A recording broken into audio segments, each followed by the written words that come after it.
வணக்கம் தமிழ் உறவுகளே.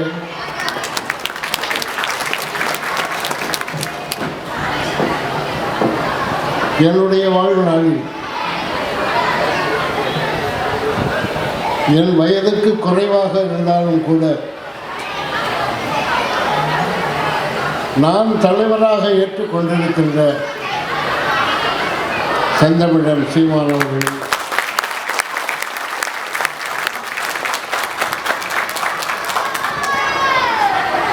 இந்த புத்தக கண்காட்சியில் தமிழ் தேசியம் பற்றிய நூலை வெளியிடுவதற்கு அனுமதி வழங்கிய பொறுப்பாளர்களே, இப்படி ஒரு நூல் இங்கு வெளியாகும் என்று நான் கனவில் கூட நினைக்கவில்லை. நட்பேராக இந்த ஒரு நூலை இங்கே வெளியிடுவதற்கு வாய்ப்பளித்த நிர்வாகிகளுக்கு என்னுடைய நன்றியை தெரிவித்துக் கொள்கிறேன். உலகில் பல நாடுகளை பற்றியெல்லாம் நீங்கள் கேள்விப்பட்டிருப்பீர்கள், படித்திருப்பீர்கள். ஒவ்வொரு நாட்டுக்கும் ஒரு பெயர் உண்டு.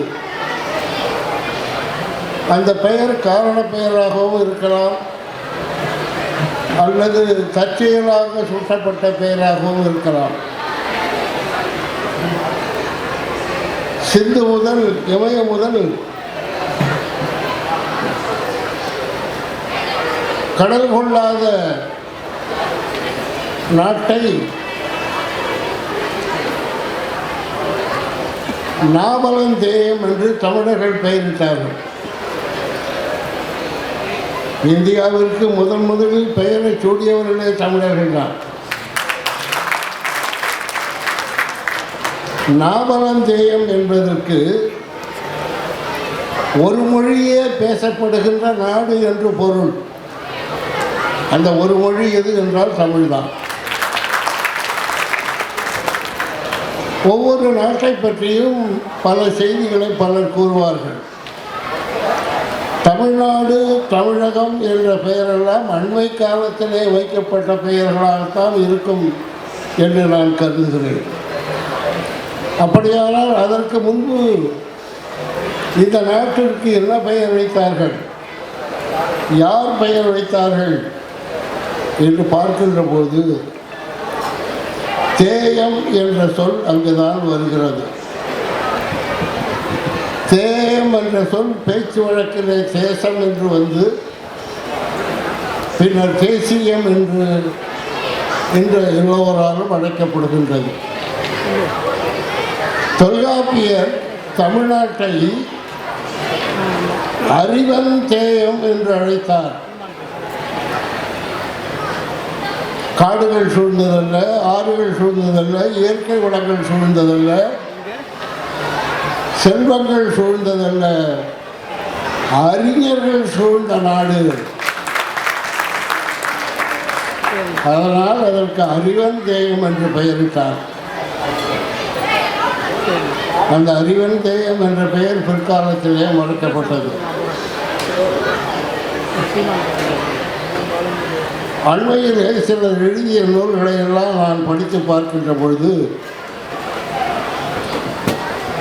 முதல் மனிதன் ஆப்பிரிக்காவில் தோன்றினான் என்று வரைபடங்களெல்லாம் போட்டு இந்தியாவுக்கு வந்தான், இந்தோனேஷியாவுக்கு போனான், மங்கோலியாவுக்கு போனான், சீனாவுக்கு போனான் என்றெல்லாம் கடந்த நூற்றாண்டிலே ஐரோப்பியர்களும் ஐரோப்பியர்களை ஒட்டி அதை சார்ந்து இங்கு இருக்கின்ற திராவிட இயக்கத்தினரும் முதல் மனிதன் தோன்றியது ஆப்பிரிக்காவில் தான் என்று சொன்னார்கள்.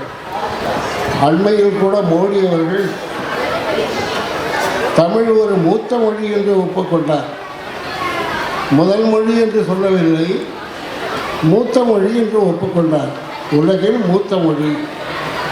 ஆனால் அதை கூட இங்கு இருக்கின்ற சில கட்சிக்காரர்கள் மூத்த மொழி என்று கூட அவர்கள் சொல்வதில்லை, தமிழை ஒரு கிளை மொழி என்று கூறுகிறார்கள். இந்த அவலத்தை எல்லாம் நாம் தாங்கிக் கொண்டுதான் இருக்கிறோம். அண்மையிலே நான் அமெரிக்கா சென்றபோது வானூர்தியில் எனக்கு பக்கத்தில் ஒருவர் அமர்ந்திருந்தார். அவர் பையிலிருந்து ஏதோ ஒரு பொருளை எடுக்கும்போது அவருடைய கடவுச்சீட்டு என்னுடைய மடியில் விழுந்தது. நான் அந்த கடவுச்சீட்டை எடுத்து பார்த்தபோது அதிர்ச்சி அடைந்தேன். தமிழ்நாட்டிலே நமக்கெல்லாம் கொடுக்கின்ற கடவுச்சீட்டில் கவர்மெண்ட் ஆஃப் இந்தியா பாஸ்போர்ட் என்றுதான் இருக்கும், அந்த அசோக சின்னம் இருக்கும். கர்நாடகத்தில் வழங்கப்படுகின்ற அந்த கடவுச்சீட்டில் கவர்மெண்ட் ஆஃப் இந்தியா என்று எழுதப்பட்டதற்கு மேலே கன்னட மொழியில் எழுதியிருக்கிறார்கள். அதைப்போல் பாஸ்போர்ட் என்பதற்கு முன்பு கன்னட மொழியில் எழுதியிருக்கிறார்கள். ஒரு மாநில அரசு கேட்டுக்கொண்டதன் அடிப்படையில் கடவுச்சீட்டு கூட இப்படி எழுதப்படுகிறது என்று சொன்னால், ஏன் தமிழ்நாடு அரசு கடவுச்சீட்டுகளில் அந்த தமிழை பொறிக்க தூண்டுதல் செய்யக்கூடாது? தமிழ் முன் திராவிடம் என்ற மொழியினுடைய கிளை மொழி என்று இவர்கள் சொல்லி வருகிறார்கள்.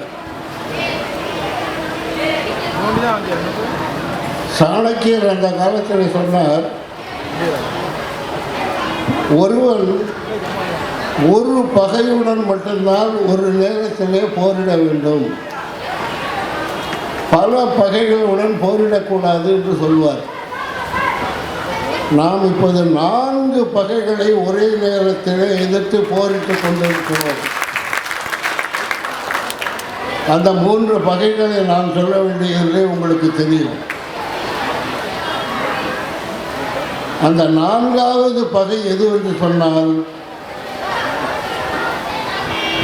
இந்த 3 பகைகளுக்கும் தங்களுடைய ஆதரவை நல்கி அவர்கள் எடுக்கின்ற பிச்சையை வாங்கி உண்டு அவர்கள் பணத்துக்காகவும் விருதுக்காகவும் பதவிக்காகவும் சுற்றி கொண்டிருக்கின்ற தமிழ் துரோகிகள் தான் இந்த 4வது பகை. இந்த 4 பகைகளையும் எதிர்த்து தான் நாம் போரிட வேண்டியிருக்கிறது. ஆகவே தமிழ் தேசியம் என்ற இந்த நூலில் பார்த்து திறந்தவுடனே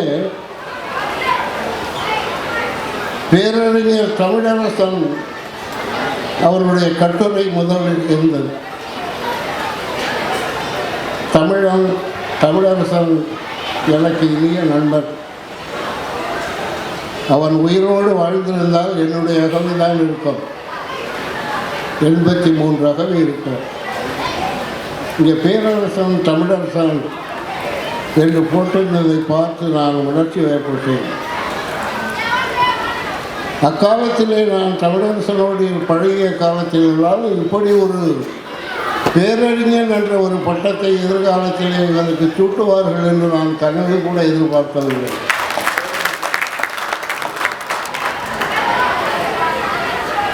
இந்த நூல் தொகுப்பு மிக சரியான நேரத்திலே தொகுக்கப்பட்டிருக்கிறது. அதிலும் குறிப்பாக இந்த ழா என்ற எழுத்தை அதிலே பதிவு செய்திருக்கிறார்கள். உலகில் ஏறக்குறைய 20க்கு மேற்பட்ட நாடுகளுக்கு நான் சென்றிருக்கிறேன். ஒரு நாட்டில் கூட இந்த ழா என்ற சொல்லை ஒலிக்கின்ற மொழி எதுவுமே இல்லை. தமிழுக்கே உரிய சிறப்பு ஒலி. இந்த ஒலியை நான் எங்கு கண்டேன் என்றால், இன்றைக்கு ஆஸ்திரேலியாவில் இருக்கிற பழங்குடி மக்கள் இந்த நகரத்தை ஒலித்துக் கொண்டிருக்கிறார்கள். நான் சென்ற ஆண்டு ஆஸ்திரேலியா சென்று இந்த பழங்குடியினரை பற்றி ஆய்வு செய்ய சென்றபோது பலரை சந்திக்கின்ற போது பல உண்மைகள் அவர்களுக்கும் தமிழர்களுக்கும் இருப்பதை கண்டறிந்து அந்த ஒரு நூலாகவும் வெளியிட்டிருக்கிறேன். அண்மையிலே அந்த நூல் வெளியிடப்பட்டிருக்கிறது. மெல்போர்ன் பல்கலைக்கழகத்திலே என்னை உரையாற்ற அழைத்த போது the racial connections between the Aborigine people of Australia and Tamils என்ற தலைப்பை கொடுத்திருந்தார்கள். நான் அவர்களிடம் சொன்னேன், முதல் எடுத்த உடனே don't say these people are Aborigines. They are the natives of Australia, indigenous people of Australia. Hereupon he will mention these people in any writing or speaking, not Aboriginal, but indigenous people of Australia. என்று நான் அவருக்கு தொடக்கத்திலே தொடங்கி சொன்னேன். அவர்கள் அபாரிஜன் அப்படின்னா வெளியிலிருந்து குடியேறியவர்கள்னு அர்த்தம். இண்டிஜீனியஸ்னா அங்கேயே இருந்தவர்கள், அந்த நாட்டுக்கு உரியவர்கள் என்று பொருள். நாம் இந்த நாட்டுக்கு உரியவர்கள், தமிழர்களாகிய நாம் இந்த நாட்டுக்கு உரியவர்கள், நாம் வந்தேரிகள் என்று பாலகிருஷ்ணன் IAS என்பவர் ஒரு நூல் எழுதியிருக்கிறார், தமிழர்களும் வந்தேரிகள். அந்த புத்தகத்தை முதல்வர் அவர்கள் போகின்ற இடமெல்லாம் சுமந்து கொண்டு போகிறார். அந்த நூலுக்கு ஒரு மறுப்பு நூலை எழுத வேண்டும் என்று அப்பொழுதே நான் நினைத்தேன். ஒரு வரைபடங்கள் எல்லாம் போட்டு காட்டி ஆப்பிரிக்காவிலிருந்து தான் தமிழர்கள் உலகெங்கும் பெயர்ந்து போனார்கள் என்ற கருத்தை முன்வைக்கிறார். அப்படி புலம்பெயர்ந்து வந்தவர்கள் தான் தமிழர்கள் என்று கூறுகிறார். நான் ஒன்று கேட்க விரும்புகிறேன். ஆஸ்திரேலிய மக்கள்தான் உலகம் முழுவதும் சென்றார்கள் என்றால் உலகத்தில் உள்ள மொழிகளில் எல்லாம் அந்த ஆப்பிரிக்க மொழிகளுடைய தாக்கம் இருந்திருக்க வேண்டும். ஆனால் அப்படி இல்லை. ஆனால் இன்றைக்கு வருகின்ற ஆய்வுகள் மூலம் உலகத்தில் உள்ள அத்தனை மொழிகளிலும் தமிழினுடைய தாக்கம் இருக்கு. பாவாணர் கூட சொன்னார், தமிழ் திராவிட மொழிக்கு தாயாகவும் இந்திய மொழிகளுக்கு மூலமாகவும் இருக்கிறது என்று சொன்னார். என்னுடைய ஆய்வினுடைய அடிப்படையில் தமிழ் இந்திய மொழிகளுக்கு தாயாகவும் உலக மொழிகளுக்கு மூலமாகவும் இருக்கிறது. பாவாணர் அவர்கள் தெரிந்தோ தெரியாமலோ தமிழ் 50,000 ஆண்டுகளுக்கு முன்பு நடைமுறையில் இருந்தது, பேச்சு வழக்கில் இருந்தது என்று எழுதினார். ஆனால் அதற்கான சான்றுகளை அவர் குறிப்பிடவில்லை. என்னுடைய நூல்களில் தமிழருடைய வரலாறு 20,000 ஆண்டுகளுக்கு முன்பு தொடங்குகிறது என்று நான் முதலில் எழுதினேன். ஆனால் பிற்காலத்திலே வருகின்ற எனக்கு கிடைத்த ஆய்வுகளின்படி இன்றைய சூழ்நிலையில் தமிழ் கிமு 75,000 ஆண்டுகளிலே பேசப்பட்டிருக்கிறது, எழுதப்பட்டிருக்கிறது. இந்த உலகத்தில் எந்த மொழியாவது 75,000 ஆண்டுகளுக்கு முன்பு இருந்ததா? தமிழ் இருந்தது என்பதற்கான சான்றுகள் என்னிடம் இருக்கு. அதை நூலாகவும் நான் வெளியிட்டிருக்கிறேன். ஆகவே தமிழர்கள் இந்த உலகின் முதல் மக்கள், தமிழ் இந்த உலகின் முதல் மொழி என்பதை நாம் தமிழர்களுக்கும் மற்றவர்களுக்கும் கூற தவறிவிட்டோம். இதுதான் உண்மை.